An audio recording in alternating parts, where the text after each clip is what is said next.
नमस्कार साथियों। जैसा मैंने पहले कहा था कि हमारा एक नया YouTube चैनल आने वाला है और हम वैरिड टॉपिक्स,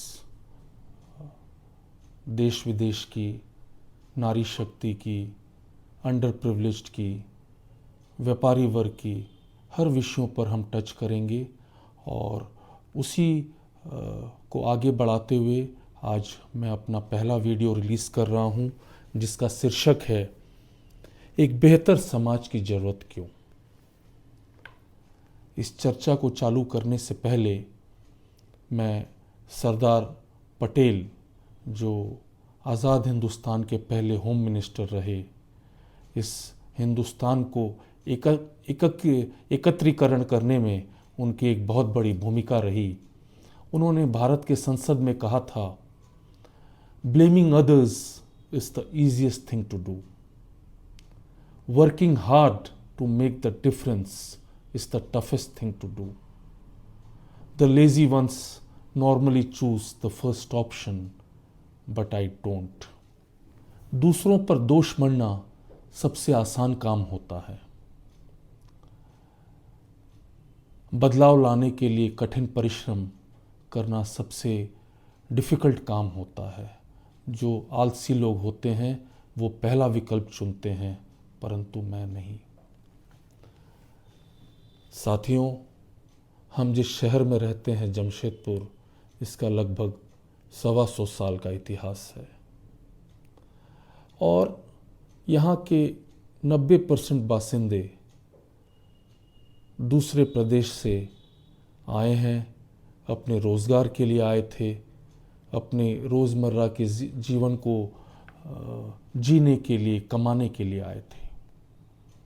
आज जो जमशेदपुर शहर का वातावरण है, यहाँ हर तबके के लोग रहते हैं, हिंदू, मुस्लिम, सिख, ईसाई, हर जाति के लोग रहते हैं। एक कॉस्मोपॉलिटन इन्वायरमेंट है जमशेदपुर का। जमशेदपुर एग्लोमरेशन, जिसमें Jamshedpur notified area committee, Mango municipal corporation, Adityapur municipal corporation और जुगसलाई म्यूनिसिपैलिटी आती है, इसका लगभग 14 से 15 लाख पॉपुलेशन है। साथियों,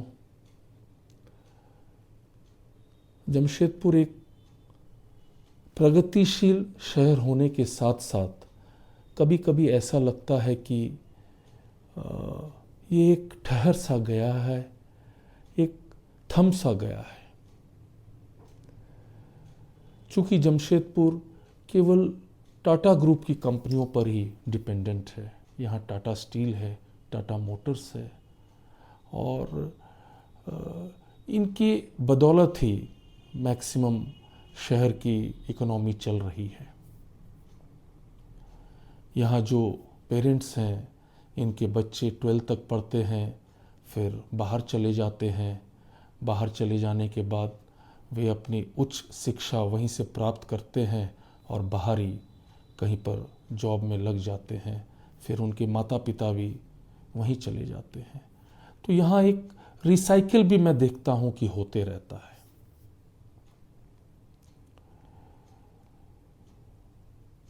जैसा मैंने कहा कि आज का मेरा सब्जेक्ट है एक बेहतर समाज की ज़रूरत क्यों। मेरी खुद की पैदाइश जमशेदपुर शहर की है और मैंने इस शहर को बढ़ते हुए देखा है। पर एक बात और दिमाग में आती है कि ये अनियमितताओं का भी मुझे शहर कभी कभी लगता है। हम लॉस को तोड़कर चलने में विश्वास रखते हैं। अगर लॉ कहता है सीट बेल्ट लगाकर चलना, तो हम सीट बेल्ट खोलकर चलने में विश्वास रखते हैं। अगर लॉ कहता है हेलमेट लगाकर गाड़ी चलाना, तो हम बगैर हेलमेट लगाकर गाड़ी चलाते हैं। एक अच्छे शहर तभी बच सकता है, एक अच्छा शहर तभी अच्छा कहला सकता है जब इसके सिटीजन्स लॉ अबाइडिंग हो, न कि लॉ अवॉइडिंग। हमें कानून को फॉलो करना चाहिए। जमशेदपुर एक ऐसा शहर है जहाँ अच्छे अच्छे करोड़पति भी रहते हैं, एक एवरेज आदमी भी रहता है, मीडियोकर भी रहता है और स्ट्रगलर्स भी हैं। ये सिचुएशन लगभग हर कम्युनिटी में है, हर जाति में है। हमें इस बात को समझने की आवश्यकता है कि हमें अपनी शक्तियों को पहचानना है। समय से पहले और भाग्य से ज़्यादा कभी किसी को नहीं मिला।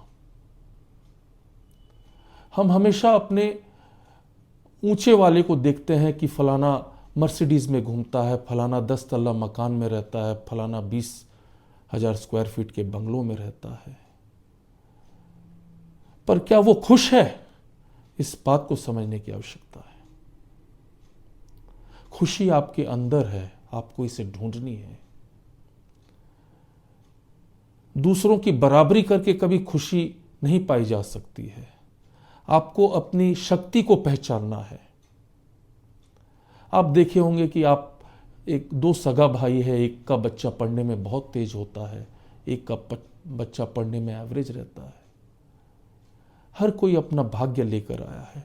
जो दूसरा बच्चा एवरेज है उसकी कुछ और शक्तियां हैं। मैं ऐसे माँ बाप से कहना चाहता हूं कि आप अपने बच्चों को कंपेयर ना करें। आप अपने बच्चों की पोटेंशियल को पहचानें और उसे सही दिशा दें। कोई अपने शादी ब्याह में करोड़ों रुपया खर्चा करता है, उसे वो खर्चा करके खुशी की उत्पन्न होती है। आप उसको देखकर हतोत्साहित मत हो। आप कर्ज लेकर अपने बच्चों का विवाह न करें। आपको जितना ईश्वर ने दिया है, आप अपनी शक्तियों के अनुसार धीरे धीरे अपने पोटेंशियल को बढ़ाएं और अपने जीवन की रफ्तार को बढ़ाएं और अपने मंजिल को पाएं।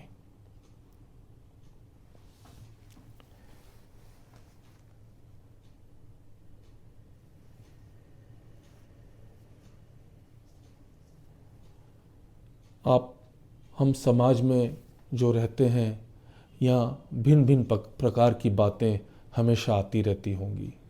हम सब व्हाट्सएप यूनिवर्सिटी में ऐसा लगता है प्रतीत होते हैं।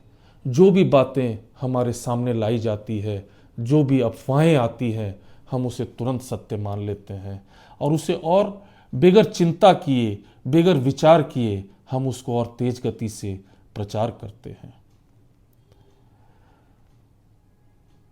समाज को इम्पार्शियल होकर सोचने और समझने की आवश्यकता है।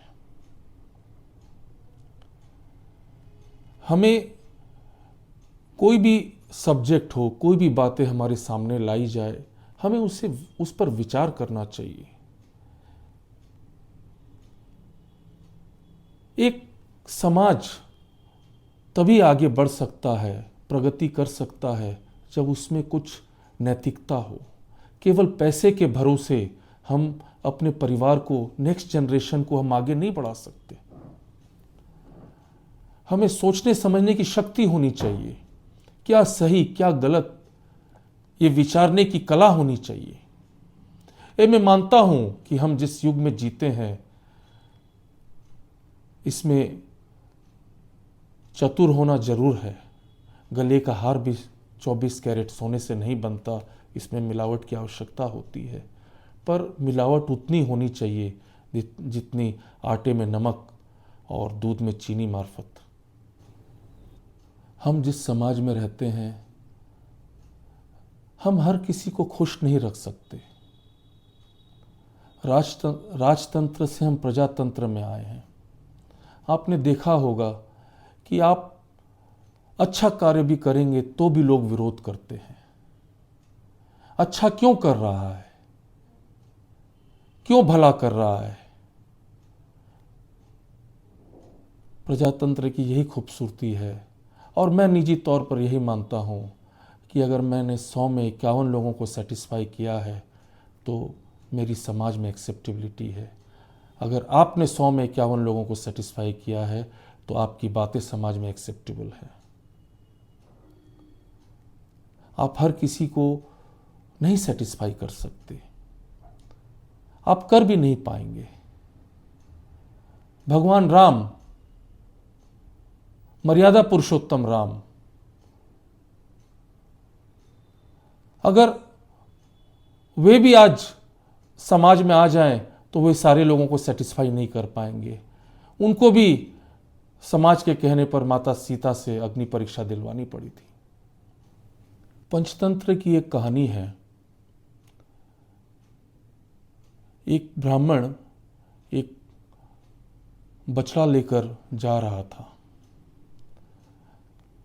4 चोर ने उस ब्राह्मण को देखा कि वो बछड़ा लेकर जा रहा है और उन्होंने योजना बनाई कि इससे कैसे हड़पा जाए। जब वो ब्राह्मण लेकर जा रहा था तो पहला चोर उसके पास जाता है तो बोला कि ये बकरी कितने की दी? तो ब्राह्मण ने कहा ये तो बछड़ा है। तो उसने चोर हंस के आगे बढ़ जाता है। थोड़ी 500 मीटर आगे जाने के बाद दूसरा चोर आता है और फिर उस ब्राह्मण से कहता है, अरे वाह, क्या मोटी ताजी बकरी है, ये तो बछड़े जैसे लग रही है। तो ब्राह्मण अपने बछड़े को देखता कि क्या ये सच में बकरी है। तो उसने फिर कहता, अरे भाई ये तो बछड़ा है। तो वो भी हंस के चला जाता है। तीसरा जो मास्टरमाइंड चोर होता है वो थोड़ी दूर जाने के बाद बोलता है, अरे वाह, ये क्या बढ़िया बकरी लेके जा रहे हो, कितने की दोगे? तब ब्राह्मण को लगता है कि मैं तो सच में बछड़े की जगह बकरी लेकर आ गया और घर में जाऊंगा तो घर वाले बहुत डांटेंगे कि क्या तुम बकरी लेकर आ गया। तो वो कहता है कि भाई ये खरीद लो मुझसे, मैंने 100 रुपये की ली है। तो चोर कहता है, अरे भाई ये तो बकरी 20 रुपये में मिलती है। तो इसने ब्राह्मण कहता है, मैं तो 40 रुपये में देने के लिए तैयार हूँ, ले लो। तो चोर उसको लास्ट में फाइनली सौदा करके 30 रुपया में एक बछड़े को ले जाता है। कहने का मतलब है कि जब हम असत्य को इतनी बार कहते हैं तो वो सत्य के रूप में प्रचारित हो जाती है, हमारी अपनी मति भ्रष्ट हो जाती है। एक अच्छा समाज उसे सही ढंग से विचारने की जरूरत है। हमें गॉसिप्स में बहुत इंटरेस्ट है, दूसरा क्या कर रहा है, क्या कहाँ जा रहा है, क्या खा रहा है, क्या पहन रहा है। हमें इन सब चीजों से ऊपर उठने की आवश्यकता है। हमें कंस्ट्रक्टिव सोचने की जरूरत है और मुझे पूरा विश्वास है, together we can and we will make the difference.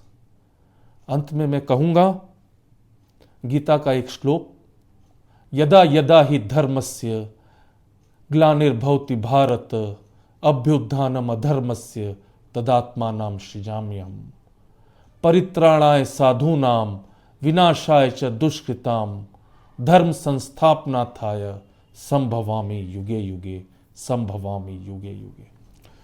दोस्तों, हम फिर बहुत जल्द मिलेंगे एक नए टॉपिक के साथ में। एक सशक्त समाज को हम आपके साथ एक दूसरे के साथ कदम ताल मिलाकर बनाएंगे। Thank you. जय हिंद।